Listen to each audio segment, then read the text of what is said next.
मग ते आळशी झालेलं मन म्हणते चल आता पाणी पियायला, मग पाणी पिण्याचा बहाणा करते. आळशी झालेलं मन म्हणते आता लय गरमू लागलं म्हणते, आता इथे थोडस हवेला गेलं पाहिजे म्हणते आता, मग ते हवेला जाण्याचा बहाणा करते. आळशी झालेलं मन म्हणजे आता पोटात कसं तरी व्हायला म्हणते, काहीतरी खायला पाहिजे म्हणते आता, मग खाण्याच्या बहाण्यानं मग ते बाहेर उठते. आणि एकटं माणूस उठत नाही, मग ते बाजूवाल्या बाईला खुणकवते, मग ते चला म्हणते आपण बाहेरून जाऊन येऊ. मग ते ऐकत नाही, दुसऱ्याला ऐकू देत नाही, ते बसत नाही, दुसऱ्याला बसू देत नाही, आहे की नाही. आणि म्हणून पाठीचा कणा ताठ ठेवा, मान सरळ ठेवा. तुम्हाला माहिती आहे सिद्धार्थ गौतमाने म्हणतीने आता सांगितलं किती वर्ष तपश्चर्या केली, 6 वर्ष तपश्चर्या केली. ती ठिकाण या बुद्धगयेच्या लोकांनी पाहिलं. भगवंतानी 6 वर्ष तपश्चर्या केली. असं पद्मासन घातलं, पाठीचा कणा ताठ ठेवला, दोन्ही खांदे एका रेषेमध्ये ठेवले, मान सरळ ठेवली आणि शांत चित्ताने त्याने त्या ठिकाणी ध्यान मनन चिंतन केलं, विपश्यना केली, मेडिटेशन केलं, तपश्चर्या केली. किती वर्ष? महिना नाही, 2 महिने नाही, 3 महिने नाही, वर्ष नाही, 2 वर्ष नाही, लगातार किती वर्ष? 6 वर्ष तपश्चर्या केली. 6 वर्षाच्या तपामुळे सिद्धार्थ गौतमाचं पूर्ण शरीर सुकून गेलं. त्यांच्या शरीराकडे बघितलं तर काय जणू अड्डीचा सापळा झाला का, असं भगवंताचं शरीर झालं. आजही त्या ठिकाणी त्याच पद्धतीची मूर्ती भगवंताची आहे. डोंगेश्वरी पर्वत म्हणून आहे. ज्या ठिकाणी भगवंतानी 6 वर्ष तपश्चर्या केली त्या ठिकाणाला डोंगेश्वरी पर्वत, असं पहाडावर जावं लागते. ज्या माणसाला गुडघ्याचा आजार आहे, ज्यांना चालता येत नाही, त्यांच्यासाठी डोले आहेत. तिथे 400-500 रुपये देऊन डोली आहे. आमच्या आई गेल्या होत्या बघा, आत्तूबाई, शरलाबाईच्या आत्तूबाई. आत्तू भाचीच्या जोडी 20 दिवसामध्ये अशा राहिल्यात त्या. तर त्या डोंगेश्वरी पर्वतावरती भगवंतानी 6 वर्ष तपश्चर्या केली. तुम्हाला पाठीचा कणा ताठ ठेवून, मान सरळ ठेवून, दोन्ही खांदे एका रेषेमध्ये ठेवून, अगदी पाठीचा कणा ताठ करून या ठिकाणी तुम्हाला 6 वर्ष बसायचंय का? 6 महिने, 6 आठवडे, 6 दिवस, 6 तास नाही, आहे की नाही. फक्त मी तुम्हाला 10 मिनिटं बसवणार आहे. तर जोपर्यंत तुम्हाला बसायचं आहे तोपर्यंत आपण पाठीचा कणा ताठ ठेवा, मान सरळ ठेवा. जगाला ज्यांनी सुख शांती मानवतेचा दुःखमुक्तीचा संदेश दिला, जीवन हे क्षणभंगुर आहे, मरणधर्मी आहे, असा ज्यांनी या जगाला अनित्यवादाचा सिद्धांत सांगितला, असे जगतवंदनीय विश्व शांतिदूत महामानव तथागत भगवान बुद्ध, महान श्रेष्ठ असा की ज्यामध्ये कुठल्याच प्रकारची उच्च-नीचता नाही, भेदभाव नाही, ज्यामध्ये सर्वांना समानता आहे, ज्यामध्ये न्याय नीती समता स्वातंत्र्य बंधुभाव आहे, असा श्रेष्ठ पवित्र बौद्ध धम्म, त्याच त्या बौद्ध धर्माचा प्रचार आणि प्रसार करण्यासाठी बौद्ध धर्म हा प्रत्येक मानवाच्या कानी पडावा. प्रत्येक मानवाने बौद्ध धर्माच्या विनयाला अनुसरून आपलं जीवन व्यतीत करून परिपूर्ण विकारातून, दुःखातून, भयातून, संकटातून मुक्त व्हावं, प्रत्येकाने शुद्ध जीवन जगावं, या उद्देशाने भगवंतांनी निर्माण केला असा तो आदरणीय पूजनीय भिक्खू संघ स्वाभिमानाने जीवन जगण्याचा अधिकार मिळवून दिला, ताठ मानेने जीवन जगण्याचा अधिकार मिळवून दिला. असे भारतीय राज्यघटनेचे शिल्पकार महामानव बोधिसत्व डॉक्टर बाबासाहेब आंबेडकर या ठिकाणी उपस्थित पूज्य भदंत, त्यांच्या बाजूला बसलेल्या ज्या अनागरिका आहेत त्या अनागरिका, आणि या ठिकाणी ज्यांनी आपल्या संसार प्रपंचातून, घरादारातून, कामातून, कष्टातून, मेहनतीतून काही दिवस या धम्मसहलीमध्ये घालवलेत, असे बुद्ध घेऊन आले श्रद्धावान बौद्ध उपासक उपासिका. आणि या कार्यक्रमाच्या निमित्तानं वेगवेगळ्या ठिकाणावरून, वेगवेगळ्या विभागातून सर्व जमलेले श्रद्धावान बौद्ध उपासक उपासिका, माता भगिनी बांधवांनो, खरं तर आज बोलण्यासारखं खूप आहे, परंतु आपल्याकडे वेळ कमी आहे. म्हणून मी आपला जास्त वेळ घेणार नाही. भगवंतानी वैशालीला आपलं महापरिनिर्वाण जाहीर केलं. हे जे बुद्धगयेला आले होते या लोकांनी वैशाली बघितली. वैशाली हे लिच्छवींचं राज्य होतं. त्या ठिकाणी आपण जे आज म्हणतो ना बौद्ध धर्मामध्ये आम्रपाली आम्रपाली, ते आम्रपालीचं नगर होतं. ती आम्रपाली भगवंताच्या उपदेशानं बदलली. तिने भगवंताकडे येऊन गुडघ्यावर बसून 3 वेळा अभिवादन करून भिक्खुनीची दीक्षा घेतली. कारण तिने अगोदर भगवंताला आणि 500 भिक्खू संघाला भोजन दान दिलं. आपलं स्वतःचं आम्रवन भिक्खू संघाला दान दिलं. आणि त्याच आम्रवनामध्ये त्याच वैशालीला भगवंताने भिक्खुनी संघाची स्थापना केली. जे आपल्या बौद्ध धर्मामध्ये ज्या भिक्खुनींची निर्मिती झाली ना ती केवळ आणि केवळ वैशालीमध्ये झाली. तर याचं सार श्रेय त्या नगराची गणिका समजलेल्या स्त्रीला म्हणजे आम्रपालीला जाते. कारण आम्रपालीने दिलेल्या त्या आम्रवनामध्ये भिक्खुनी संघाची स्थापना झाली. आणि त्याच ठिकाणी भगवंतानी आता येणारी जी पौर्णिमा आहे माघ पौर्णिमा, त्या माघ पौर्णिमेला भगवंतानी स्वतःचं महापरिनिर्वाण जाहीर केलं. कारण भगवंताला आपण सम्यक संबुद्ध म्हणतोय, तथागत म्हणतोय. कारण सम्यक संबुद्ध यांना तिन्ही काळाचं ज्ञान अवगत असते. वर्तमान काळ, भूतकाळ आणि भविष्य काळ.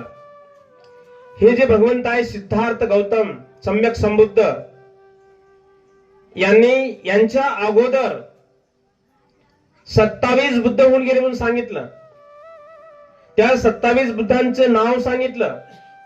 त्या 27 बुद्धांचा जन्म कसा झाला, त्यांचं कार्य कसं होतं, कोणतं कार्य होतं, ते कोण्या गतीला गेले होते, त्यांची गती काय होती, त्यांचं कार्य काय होतं, या सिद्धार्थ गौतमाने सांगितलं.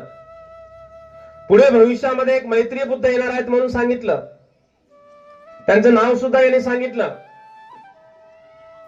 म्हणजे भूतकाळ भविष्य काळाचं ज्ञान बुद्धाला असते आणि वर्तमान काळाचं ज्ञान सुद्धा भगवंताला असते. म्हणून त्यांना आपण सम्यक संबुद्ध म्हणतो.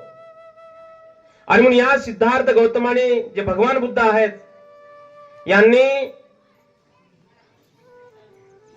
त्या वैशालीला आपलं स्वतःचं महापरिनिर्वाण जाहीर केलं की आजपासून माझं 3 महिन्यांनी महापरिनिर्वाण होणार. म्हणजे भगवंताला आपल्या भाषेमध्ये आपला मृत्यू 3 महिने अगोदर कळाला. किती महिने? म्हणजे माघ पौर्णिमेला भगवंत जाहीर करतात आणि बरोबर तिथून 3 महिन्यांनी म्हणजे वैशाख पौर्णिमा, त्याला आपण बुद्ध पौर्णिमा म्हणतो, बरोबर तिथून 24 तास राहणारे अगदी सावली समान राहणारे भिक्षू आनंद यांनी भगवंताला एक प्रश्न केला की भगवान, आपल्या महापरिनिर्वाणानंतर आमचा शास्ता कोण, आमचा मार्गदाता कोण?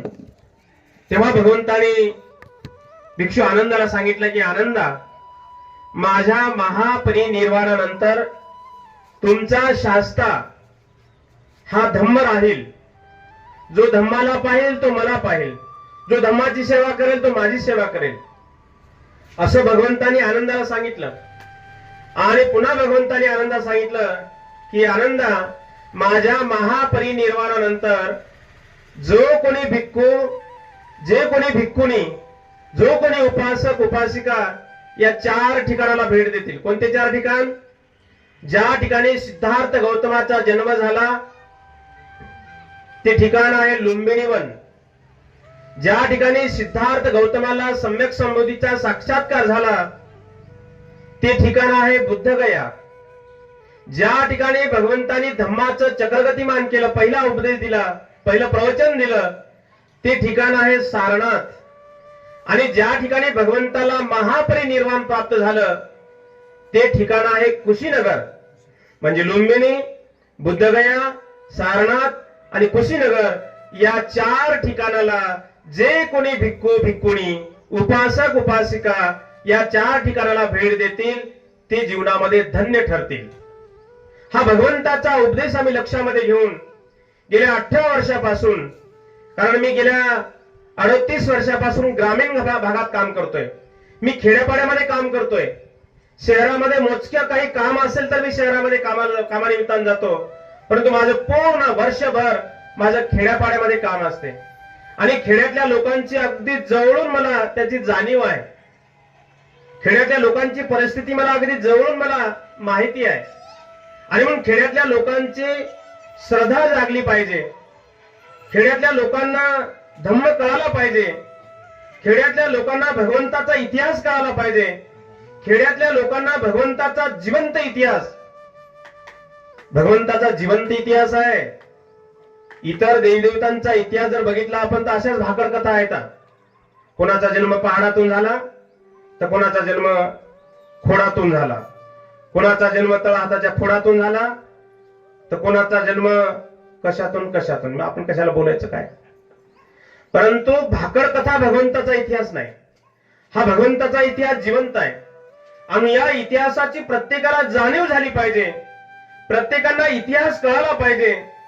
ज्या ठिकाणी भगवंताचा सहवास लाभला, ज्या ठिकाणी भगवंताने ध्यान म्हणून चिंतन केलं, ज्या ठिकाणी भगवंताचा जन्म झाला, ज्या ठिकाणी भगवंताला ज्ञान प्राप्ती झाली, ज्या ठिकाणी भगवंताला अग्निसंस्कार दिला, ज्या ठिकाणी भगवंताला सुजाताला खीरदान दिली, ज्या ठिकाणी भगवंतानी 6 वर्ष तपश्चर्या केली, ज्या ठिकाणी अनाथपिंडकांनी सोन्याच्या मोहरा अंथरून भगवंताला जमीन खरेदी करून जेतवन बुद्ध विहार दान दिलं, ज्या ठिकाणी आम्रपालीनं भगवंताला भोजन दान दिलं, आम्रवन भिक्खू संघाला दान दिलं, ज्या ठिकाणी जे नालंदा विश्वविद्यापीठ होतं ते आपल्या लोकांना जवळून बघता यावं म्हणून गेल्या 18 वर्षापासून आम्ही हा खटाटोप करतोय.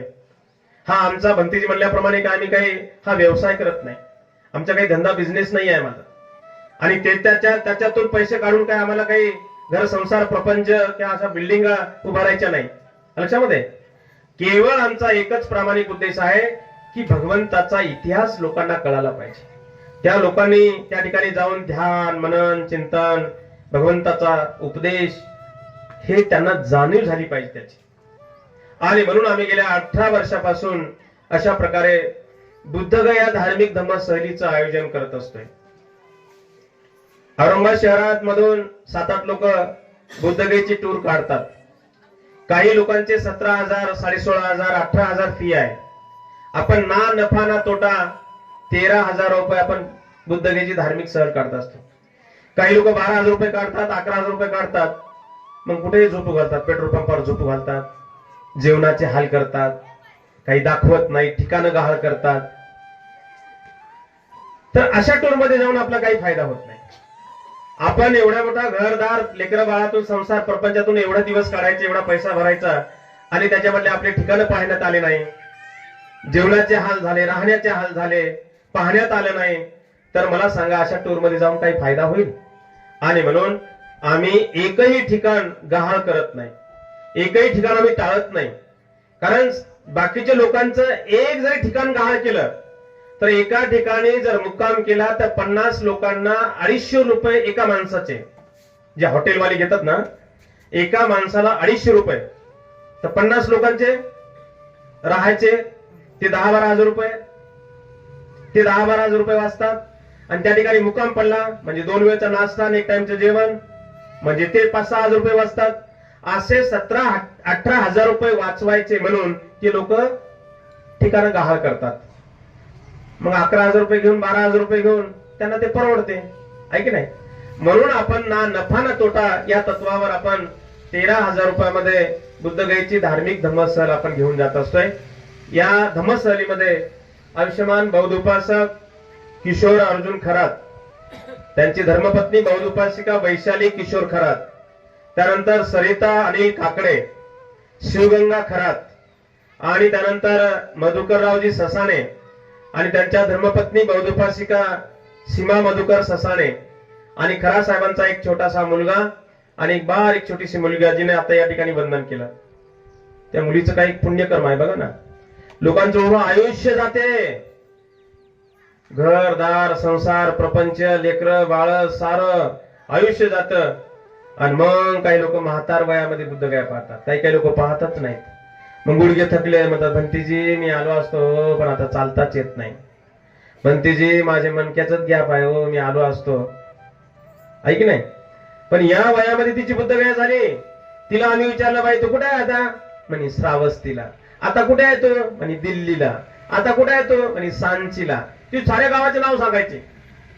आणि जेव्हा गाडीमध्ये बसल्यानंतर मला वाटलं खरा साहेबांनी लहान मुलीला कशाला घेतला असेल.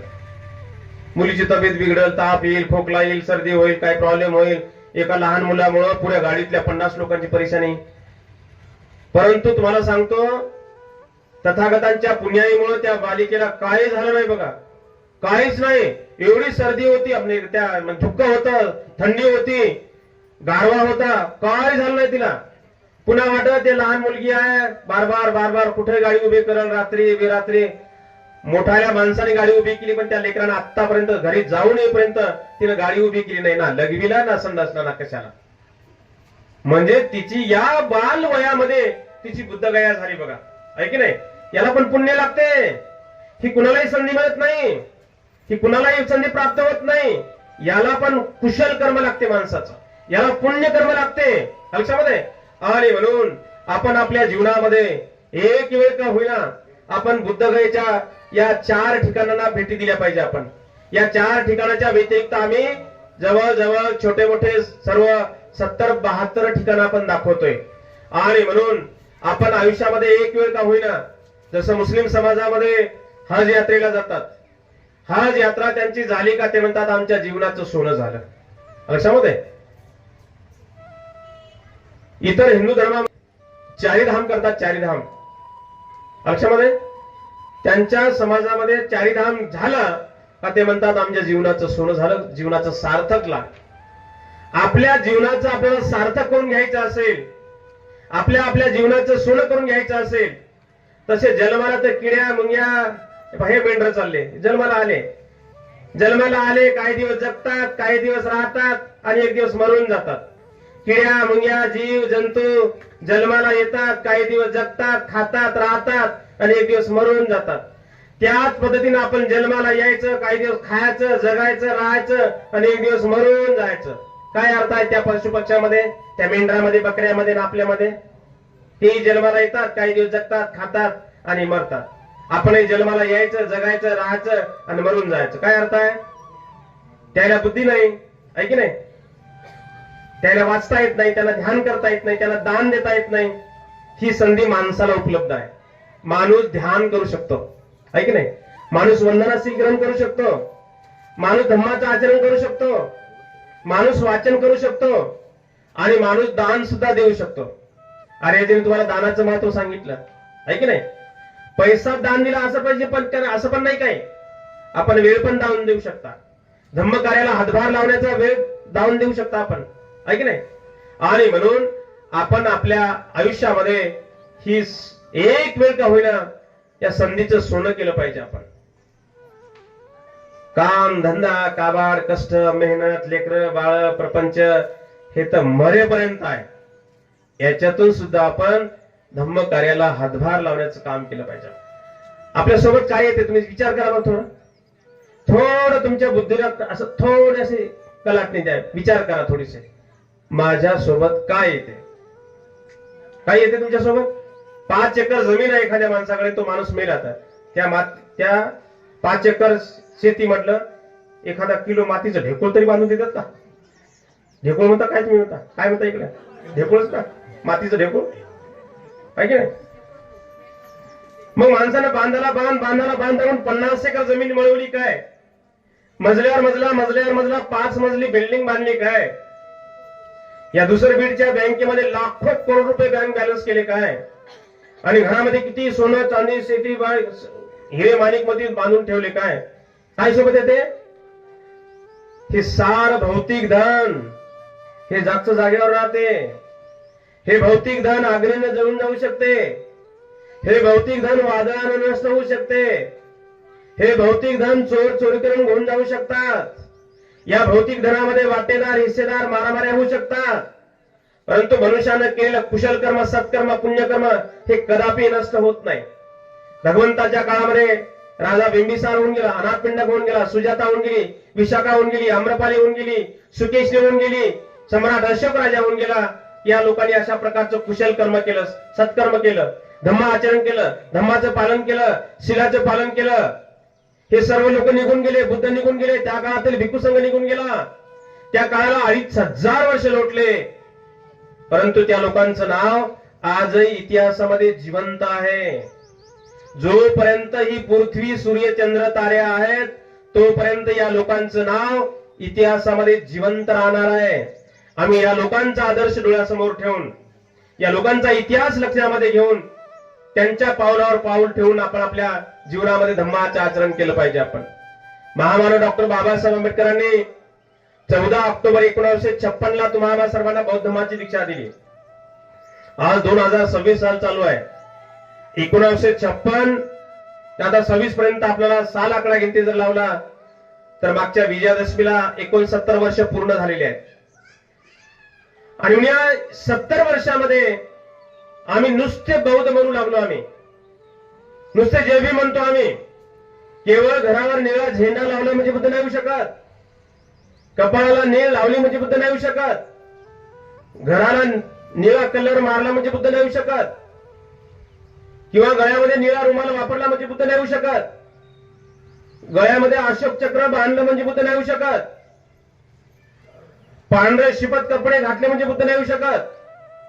घरामध्ये बुद्ध बाबासाहेबांचे मूर्त्या किंवा फोटो लावले म्हणजे बुद्ध नाही होऊ शकत. आम्हाला खऱ्या अर्थानं बौद्ध म्हणून घ्यायचं असेल तर आम्हाला बौद्ध धर्माच्या विनयाप्रमाणे आमच्या जीवनाची वाटचाल करणं अत्यंत महत्वाचं आहे. आणि मग ज्या अर्थी आम्ही बौद्ध म्हणतो ना, बौद्ध म्हणून घेतो ना, आम्ही जे बी म्हणतो ना, आम्ही जे बी म्हणून घेतो ना, तर आम्ही आमचे काही कर्तव्य पण, आमच्या जबाबदाऱ्या पण आम्हाला कळाल्या पाहिजे. लक्षामध्ये ज्या अर्थी आम्ही बौद्ध म्हणतो, जे बी म्हणतो आम्ही, त्या अर्थी आम्ही आमच्या जबाबदाऱ्या आम्ही समजून घेतल्या पाहिजे. आम्ही बौद्ध म्हणणाऱ्या माणसाने फक्त आणि फक्त आमची श्रद्धा बुद्धावर असली पाहिजे. आपण बुद्ध वंदनेमध्ये म्हणतो की नाही, नथी मे शरणं अय्यं बुद्धो मे शरणं वरं एतेन सत्यवज्जेन होतु मे जय मंगलम. नथी मे शरणं अय्यं, नथी म्हणजे नाही. लक्षामध्ये, नथी म्हणजे नाही, शरणं म्हणजे शरण. लक्षामध्ये, दुसरं कुठलंही शरणस्थान नाही. नथी मे शरणं अय्यं, दुसरं कोणतं शरणस्थान नाही. बुद्धो मे शरणं वरं, बुद्धच माझे शरणस्थान आहे. एतेन सत्यवज्जेन, या सत्यवचनाने हो तुम्ही जय मंगलम, या सत्यवचनाने माझे जय मंगल हो. कशाने जय मंगल हो? या सत्यवचनाने. कोणतं वचन? माझं दुसरा कुठलंही शरणस्थान नाही, बुद्धच माझे शरणस्थान आहे की नाही.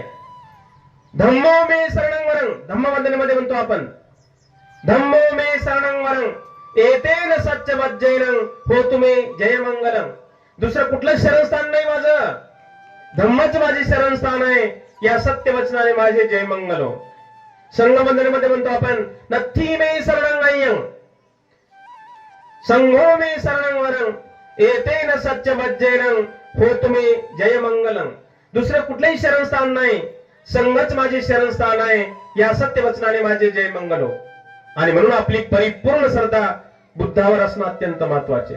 आपली परिपूर्ण श्रद्धा धम्मावर असणं अत्यंत महत्वाचे आहे. आपली परिपूर्ण श्रद्धा संघावर असणं अत्यंत महत्वाचे आहे. राजा बिंबिसार, प्रसेनजित राजा, अनाथपिंडक, सुजाता, विशाखा, आम्रपाली, सुकेशनी, सम्राट अशोक राजा, अशा अनेक लोकांची परिपूर्ण श्रद्धा बुद्ध धम्म संघावर, या तीनच रत्नावर श्रद्धा होती. लक्षामध्ये, ते लोक अजरामर झाले, विकारातून मुक्त झाले, दुःखातून मुक्त झाले, अनंत पदाला गेले, ते विकार मुक्त झाले.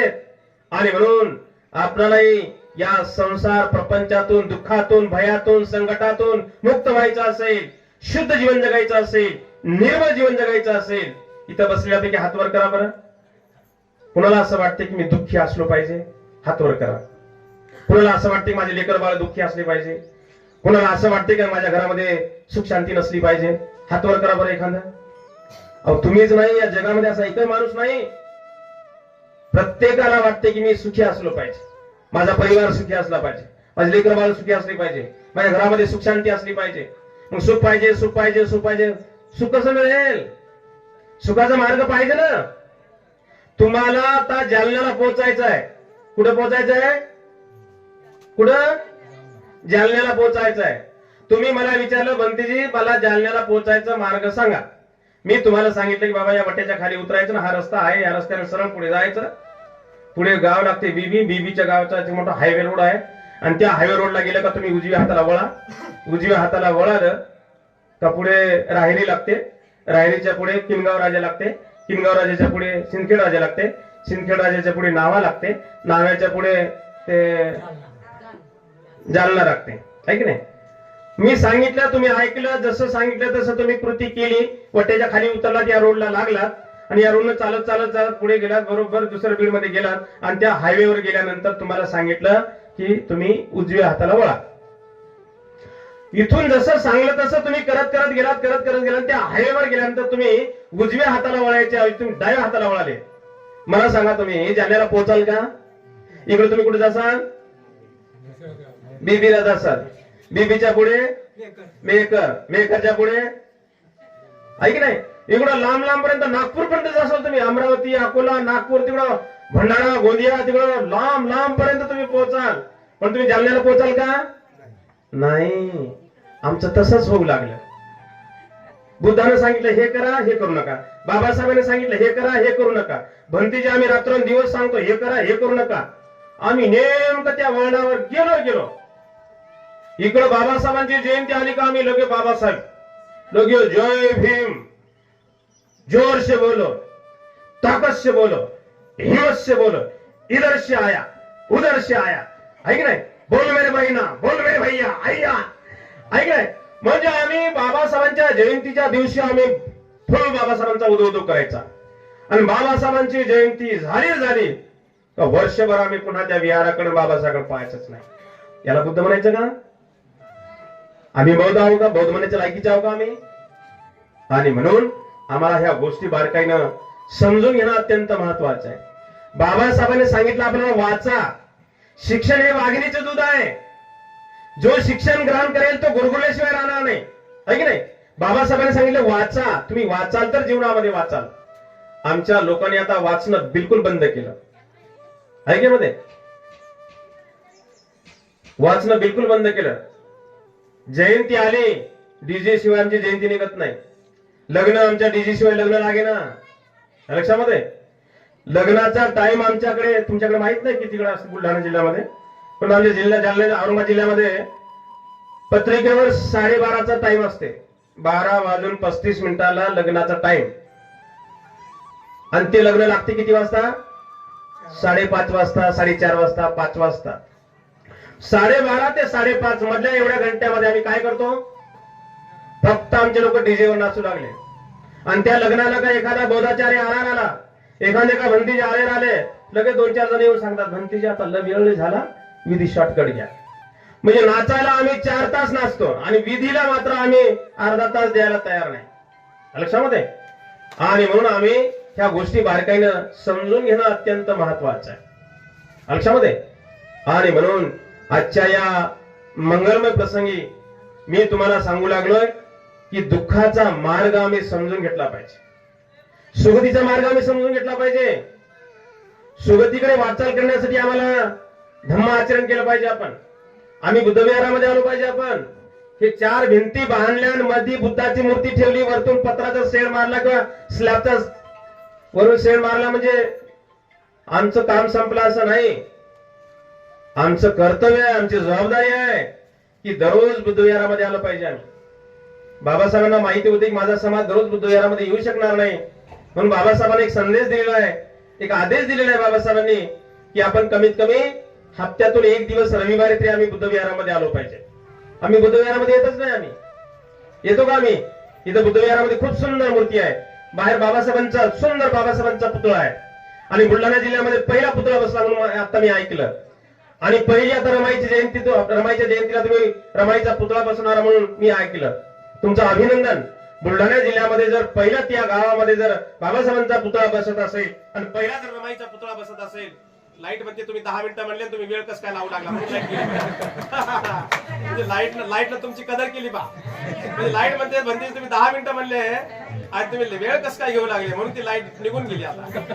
तर प्रिय सज्जनांनो, या ठिकाणी मी तुमचं अभिनंदन करेल की जर बुलढाणा जिल्ह्यामध्ये तुमच्या गावाचा पहिला पुतळा जर बसत असेल आणि पहिला जर रमाईचा पुतळा बसत असेल, या जिल्ह्यामध्ये तुमच्या गावाचा इतिहास निर्माण होत असेल, तर पहिले तुमच्या महिला मंडळाचं तुमच्या गावाचं अभिनंदन करेल.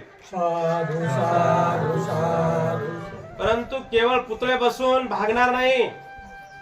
या पुतळ्यांपासून आपण आदर्श निर्माण केला पाहिजे. आपण पुतळ्यांचा आदर्श निर्माण केला पाहिजे. आपण या बुद्धविहारामध्ये आपण दररोज आलो पाहिजे. आपण नाही जास्त वेळ, कमीत कमी 5 मिनिटं का होईना, 10 मिनिटं का होईना आपण बुद्धविहारामध्ये आलो पाहिजे. आपण सकाळ संध्याकाळ वंदना शील ग्रहण केली पाहिजे. आपण दर पौर्णिमेला या ठिकाणी अष्टशील ग्रहण केल्या गेलं पाहिजे. आपण पौर्णिमेला आमचे लोक, आम्ही काही विहारामध्ये बघतो, फक्त खीर पियासाठी येतात. बाया माणसं लेकरं ताटण वाट्या ग्लास घेऊन नुसतं खीर पियाला, बाकी धर्माचं काहीच घेणं नाही देणं नाही. याच्यासाठी जर आम्ही खीरदान करत असेल तर खीरदान करून काही अर्थ नाही. सुजातानं भगवंताला खीर कशी दिली या लोकांनी बघितलं. तिथे लक्षामध्ये सोन्याच्या पात्रामध्ये गुडघ्यावर बसून अगदी श्रद्धेनं, शुद्ध अंतकरणातून, निर्मळ अंतकरणातून अगदी भक्तिभावानं भगवंताला खीर दिली. म्हणतात ना, देणाराही त्याच लायकीचा पाहिजे आणि घेणाराही त्याच लायकीचा पाहिजे. तेव्हा कुठं देणाऱ्याचा आणि घेणाऱ्याचा लाभ होत असतोय. आणि जेवढ्या श्रद्धेने भगवंताला खीर दिली तेवढ्याच श्रद्धेने भगवंताने खीर ग्रहण केली. त्याच खीरीच्या बलावरती सिद्धार्थ गौतमाला सम्यक संबोधीचा साक्षात्कार झाला, दुःखमुक्तीचा मार्ग मिळाला. बुद्ध निघून गेले, सुजाता निघून गेली लक्षामध्ये, परंतु त्या भगिनीने केलेलं कुशल कर्म, सत्कर्म, दान धर्म आजही इतिहासामध्ये जिवंत आहे. आणि म्हणून आज त्या सुजाताचा आदर्श डोळ्यासमोर ठेवून आम्ही खीरदान करतो, आहे की नाही. पाहुणे आले का आम्ही खीर करतो, खीरपुरीचं भोजन. भंतीजी आले का पहिले खिरीचं, आहे की नाही, आहे की नाही. तर खीर करू नका असं म्हणणार नाही, पण आम्ही खिरीपासून काही आदर्श घेतला पाहिजे. तर अशा पद्धतीने मी आपला जास्त वेळ न घेता या गावातून जे काही 5-6 जण आमच्या सोबत बुद्धगयेला आले, या सर्वांचं अभिनंदन करेल की त्यांनी आपल्या संसार प्रपंचातून 18-19 दिवस आमच्या सोबत का आले. भगवंतांनी सांगितलेल्या 4 ठिकाणांना तर त्यांनी भेट दिली, परंतु इतर आमच्या सोबत 70-72 ठिकाणांना त्यांनी भेट दिली. मी आपल्या सर्वांना आवाहन करेल की आपण आयुष्यामध्ये एक वेळ का होईना, या वर्षी नसेल जमात पुढच्या वर्षी नसेल त्याच्या पुढच्या वर्षी, परंतु जास्त वेळ लावू नका. हे माणसाचं वल्ल शरीर आहे, कधी काय होईल सांगता येत नाही. तुम्हाला सांगतो, लॉकडाऊनच्या अगोदर अहमदनगरच्या एक बाई आहेत बघा, माझ्यासोबत एक धम्मतीस नावाचे बंदीजे होते. त्या आईनं बुद्धगयेचे 5,000 रुपये ऍडव्हान्स भरून तिकीट बुक केली आणि 15 दिवसानंतर बुद्धगयेला निघायचं. आणि काय झालं की तिकीट बुकिंग केल्यानंतर 5-6 दिवसानंतर त्या आईचा दिल्लीवरून नातू आला, मुलगा आला, सून आली.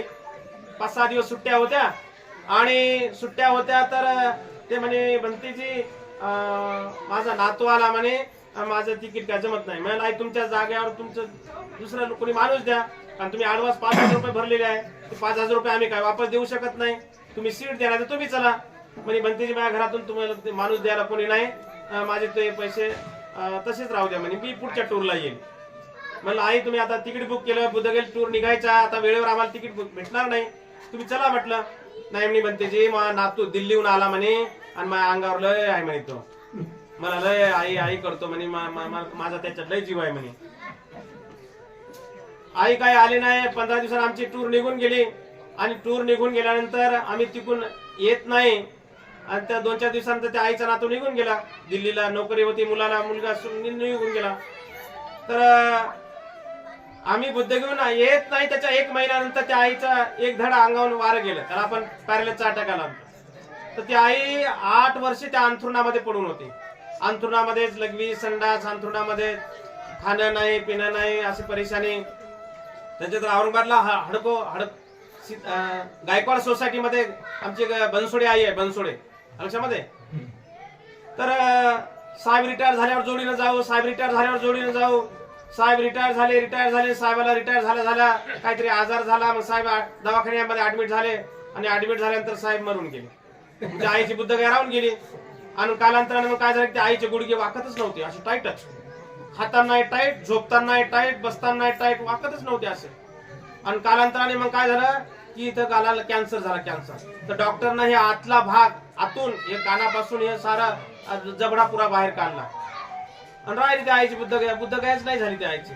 आता ती आई जर म्हणली भंतीजी मी 13,000च्या ऐवजी मी तुम्हाला 50,000 रुपये देते हो, तुम्हाला मला बुद्धगया दाखवा, आता बुद्धगया होईल का त्या आईची? नाही. म्हणजे माणसाचं वल्ल शरीर आहे, कधी काय होईल सांगता येत नाही. पण जेवढ्या लवकर संधी आली, सरलाबाईने बघा, सरलाबाईने काय सांगितलं, माझ्याकडे पैसे पण नव्हते म्हणे, मी काय उलाढाल केली, उसरवारी केली, त्यांनी बुद्धगया झाली. एकदम पुऱ्या अख्ख्या सहलीमध्ये आमच्या सरलाबाई आनंदित राहिल्या, एकदम असं फ्रेश खुश. अधून मधून त्यांना फोन येऊन ते डिस्टर्ब झाल्यामुळे ते दुःखी होत होत्या, परंतु त्या एवढ्या आनंदी राहिल्या आणि त्यांनी एवढा एन्जॉय केला, बापरे बापरे. मी तर असा परेशान झालो, खूप त्यांनी एन्जॉय केला बस. आणि त्यानं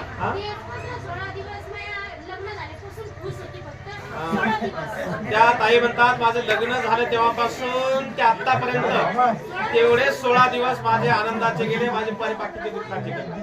आणि म्हणून या ठिकाणी आम्ही तुम्हाला आमचा मोठेपणा म्हणून नाही सांगत, आम्ही जेवणाची चांगलीच व्यवस्था करतो, राहण्याची चांगली व्यवस्था करतो. आम्ही कोणालाही कधीही पेट्रोल पंपावर कधी झोपू घालत नाही. लक्षामध्ये कधी कुठे रस्त्यावर असा आमचा ड्रायव्हर म्हणत नाही की आता मला झोप आली आणि मी आता रोडवर गाडी उभी करतो आणि लोकांना अर्धा तास झोपू द्या, मला पण अर्धा तास झोपू द्या, अजिबात नाही लक्षामध्ये. तर अशा पद्धतीने आम्ही लोकांची चांगली सेवा करतो. आमचा एकच उद्देश आहे की लोकांना धम्माबद्दल जागृती निर्माण झाली पाहिजे, धम्माबद्दल श्रद्धा निर्माण झाली पाहिजे आणि भगवंताच्या धार्मिक ठिकाणांची प्रत्येकांना इतिहास माहिती झाला पाहिजे. हा उद्देश डोळ्यासमोर ठेवून आम्ही बुद्धगयेच्या धार्मिक धम्म सहलीचं आयोजन करत असतो. या ठिकाणी जाता जाता तुम्हाला सूचना आहे की पुढच्या महिन्यामध्ये, फेब्रुवारी महिन्यामध्ये आम्ही बुद्धगयेला होतो ना, तर बुद्धगयेला होतो तर आमच्या इकडे 34 सीटा बुक झाल्या. आता मला 10-15 सीट बाकी आहेत. तर आपल्यापैकी जर कुणाला यायचं असेल तर फेब्रुवारी महिन्याच्या 6 तारखेला आपला बुद्धगयेचा टूर निघत आहे. 19 दिवसाचा प्रवास आहे. 19 दिवस तुमचं जेवण, नाश्ता, चहा, पाणी, जाणं येणं, राहण्याची व्यवस्था हे आमच्याकडे राहते. छोटे मोठे 70-72 ठिकाणं आपण दाखवतोय. आपल्यापैकी कुणाला यायचं असेल तर आमच्याकडे नोंदणी करा. या चौघांकडे सर्वांकडे आमचे नंबर आहेत. सरलाबाईकडे नंबर आहेत, त्यांच्या आत्तूबाईकडे नंबर आहे. आत्तूबाईची भाचीबाईची एवढी जोडी भारी होती आमच्या टूर मध्ये. काही झालं की आत्तू आणि भाची, आत्तू आणि भाची एकदम खुश राहिले, ते आनंदात राहिले. आर्यजींनी सर्वांना चांगले सहकार्य केलं. आणि पुढच्या महिन्यामध्ये जी तुम्हाला माघ पौर्णिमा सांगितली ना, माघ पौर्णिमेला मावसाळ्याला धम्म परिषद आहे. दरवर्षी धम्म परिषदेचं त्या ठिकाणी आयोजन करत असतो. आतापर्यंत 25 धम्म परिषदा पार पडल्या. आता येणारी 26वी धम्म परिषद आहे. या धम्म परिषदेला श्रीलंकेचे भंतीजी येत आहेत, थायलंडचे भंतीजी येत आहेत, जपानचे धर्मगुरू येत आहेत, त्याच्यानंतर वेगवेगळ्या ठिकाणाहून बौद्ध भिक्षू आणि महाराष्ट्रातून विद्वान बौद्ध भिक्षू उपस्थित राहून मार्गदर्शन करणार आहेत. त्या ठिकाणी त्या धम्म परिषदेमध्ये बुद्धाच्या अस्थि दर्शनासाठी येणार आहेत. आणि म्हणून आपण श्रीलंकेला जाऊ शकतो का, थायलंडला जाऊ शकतो, जपानला तिथल्या धर्मगुरूंचं त्यांच्या विहारामध्ये जाऊन प्रवचन ऐकू शकतो का, नाही.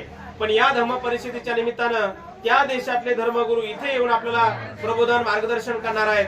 आणि मग त्यांच्या मार्गदर्शनाचा लाभ घेण्यासाठी, भगवान बुद्धाच्या अस्थींचं दर्शन करण्यासाठी आपण सर्वांनी माघ पौर्णिमेच्या मंगलमय दिनी दिनांक 2 फेब्रुवारी, तारीख लक्षात असू द्या, 2 फेब्रुवारी 2026 रोजी 26वी विशाल बौद्ध धम्म परिषद संपन्न होत आहे. त्या धम्म परिषदेला यायचं, आपल्या मावसाळ्याला मुक्कामी राहायचं. दुसऱ्या दिवशी वेरूळची लेणी आहे, 7 किलोमीटर अंतरावर आहे. मावसाळ्यापासून 7 किलोमीटर अंतरावरती आपल्या वेरूळची लेणी आहे. तुम्ही वेरूळची लेणी पाहू शकता, मिलिंद कॉलेज बघू शकता, पानचक्की बघू शकता, औरंगाबादची लेणी बघू शकता आणि दुसऱ्या दिवशी आपल्या घरी वापस येऊ शकता. आमच्या बाजूलाच एक दौलताबादचा देवगिरी किल्ला आहे, तर ते किल्ला पण आपण बघू शकता. ऐतिहासिक स्थळाच्या मध्ये आपलं ठिकाण आहे मावसाळा. आणि त्या ठिकाणी 2 फेब्रुवारी तारीख लक्षात ठेवा. त्या कार्यक्रमाचे हँडबिल, पोस्टर्स, पेपरला बातम्या, व्हॉट्सअप, फेसबुकला तुम्हाला त्या बातम्या मिळणार आहेत. त्या मिळो अथवा ना मिळो, आज 1 महिना अगोदर तुम्हाला जाहीर निमंत्रण आहे की आपण बुद्धभूमी मावसाळा तालुका खुलताबाद या ठिकाणी आपण सर्वांनी त्या धम्म परिषदेला उपस्थित राहावं. धम्म परिषद 2 तारखेला झाली का 6 तारखेला बुद्धगयेची धार्मिक धम्म सहल निघत आहे. आपल्यापैकी जर कोणाला यायची इच्छा असेल तर आपण त्या ठिकाणी धम्म सहलीमध्ये सहभाग घेऊ शकता. खरात साहेबाकडे नंबर आहे, ससाने साहेबाकडे नंबर आहे, सारिकाबाईकडे नंबर आहे आणि त्यांच्या आतूकडे पण नंबर आहे. तर आमच्याशी संपर्क साधू शकता. या ठिकाणी मी आपला जास्त वेळ घेतला, या ठिकाणी थांबतोय. सर्वांच्या प्रती मंगल कामना व्यक्त करतो. सर्वांच्या जीवनामध्ये सुख शांती समाधान आयुष्य आरोग्य संपत्ती बल प्राप्त होत राहो. सर्वांना दीर्घ आयुष्य लाभो. सर्वांच्या जीवनामध्ये सुख समाधान आनंदाचं वातावरण राहत राहो अशी मंगल कामना उदात्त कामना या ठिकाणी व्यक्त करतो आणि माझे लांबलेले 2 शब्द या ठिकाणी समाप्त करतोय. म्हणा सर्वांनी साधू साधू साधू. बुद्धं नमामि, धम्मं नमामि, संघं नमामि. महाकारुणिक तथागत भगवान बुद्धाचा. नाही तुमच्या आवाजातून आता कळालं खरं तुम्ही आज